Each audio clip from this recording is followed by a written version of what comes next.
ඔබතුමාලා දැන් මාක්ස් ලෙනින්ගේ සමාජවාදය ගැන විදියට කතා කරා. ඒක ඔබතුමාලා හරියට කියව ගන්න චතුරංග ඇමතුමාට තේරෙන්නේ නැති මේ යන්නේ ඒ පාරේද කියලා. එහෙම නැත්නම් ඒ පොත් බොරු වෙන්න ඕන. හරි කියවලා තියෙනවා. හරි මාක්ස් ලෙනින්ගේ කතාව මේගොල්ලොන්ට තේරුම් ගන්නම් බැරි මේක. ඉතින් අර කාල් මාක්ස් ආ වමේ ව්‍යාපාරයක් ගැන කතා ඇත්තටම අවංකව කියන්න ඕන දේශපාලනය කරනවා නම් වම දකුණ ධනේශ්වරය සමාජවාදය කියන හැමදේම ඉගෙන ගන්න ඕනේ. මේවා තමයි අපි පක්ෂෙන් ඉගෙන ගන්න. ඒතර මම පක්ෂේ හිටපු නැති එක්කෙනෙක් විදියට දැන් තමයි මං කාල් මාක්ස්ුයි ලෙනිනුයි කියවන්නේ. එතකොට ඊටමත් පැහැදිලිව තාර්කික බුද්ධියක් තියෙන එක්කෙනෙක් තේරෙනවා කාල් මාක්ස් 1800 ගණන් වලම කියලා තියෙනවා මේ ධනේශ්වරයේ බිඳ වැටෙන හැටි. මේ ධනේශ්වරයේ හැදි වෙන ඇති නැති පරතරය වැඩි වෙන හැටි. පරිසරය විනාශ වෙන හැටි.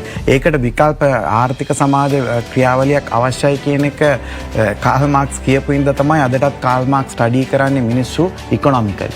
හරිද? එතකොට ඒක ප්‍රායෝගිකව ප්‍රැක්ටිකලි මහ පොළවේ බිහි කරපු පුද්ගලයා තමයි ලෙනින්.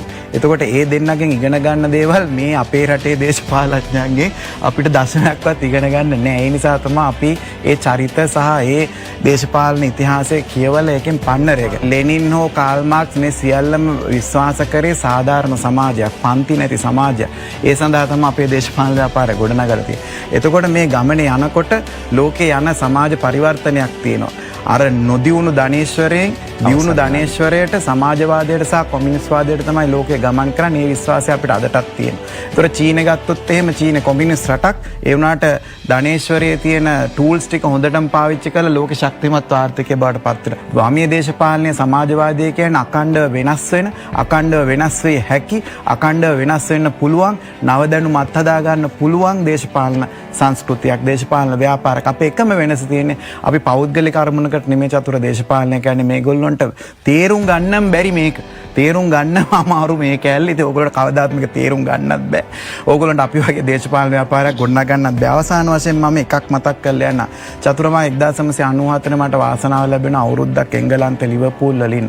ඒ අවුරුද්දේ ඉන්නකොට චතුර උදේට කිරි ගේන එකයි වෙලාවට පුණු එක ගන්න එකයි අපිට තියෙන ෂෙඩියුල් එකට බස් එක එන එකයි මගේ පෞද්ගලික පොඩි කාලේ අත්දැකීම.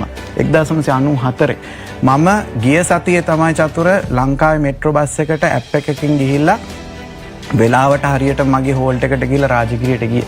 ඒ අත්දැකීම මට හරි වැදගත්. මොකද අපේ රටට අවුරුදු 30 ගාණක් ගිහිල්ලා තියෙනවා දියුණු රටක අවුරුදු මේ 1990 ගණන් වල තිබ්බ සරල ක්‍රමයක් ඉම්ප්ලිමන්ට් කරගන්න. ඉතින් අපි හරි සතුටුයි චතුර, අපි පොඩි මිනිස්සු. අපි හරි සතුටුයි අපේ දරුවන්ට ඒ අවශ්‍ය කරන පද්ධති විශේෂයෙන්ම පොදු ප්‍රවාහන මේ වගේ දෙයක් හෝ අපිට කරගන්න පුළුවන් වෙච්ච එක මේ කෙටි කාලේ ගැන අපි ගොඩාක් සතුටුයි. ඒ නිසා අපි හැමතිස්සෙම බලන්නේ ලෝකෙට සාපේක්ෂව අපේ රටේ ජනතාවට උසස් ජීවන තත්ත්වයක් දෙන්න. ඒක අවුරුද්දෙන් එකමාරෙන් දෙන්නත් බෑ. සමහර දේවල් අවුරුදු 5කින් දෙන්නත් බැරි. සමහර දේවල් 10කින් දෙන්න. අපේ අරමුණ එක අපේ අරමුණ හෝ අපේ ප්‍රතිපත්ති වෙනස් වෙන්නෙත් නෑ. ප්‍රතිපත්තිත් අපි ලියලා තියෙනවා. ඉතින් අනික් දේශපාලන ව්‍යාපාර වලට අපි කියන්නේ ඕගොල්ලොත් හැදෙන්න, ඉගෙන ගන්න, වම දකුණ ඉතිහාසය කියවන්න, කියවලා පන්නරය ගන්න, පන්නරය අරගෙන දැන්වත් දේශපාලන ව්‍යාපාරයක් හැදුවොත් අවුරුදු 60කින් හෝ උත්සාහයක් ගන්න පුළුවන් අපිත් එක්ක හැප්පෙන්න. බොහොම ස්තුතියි.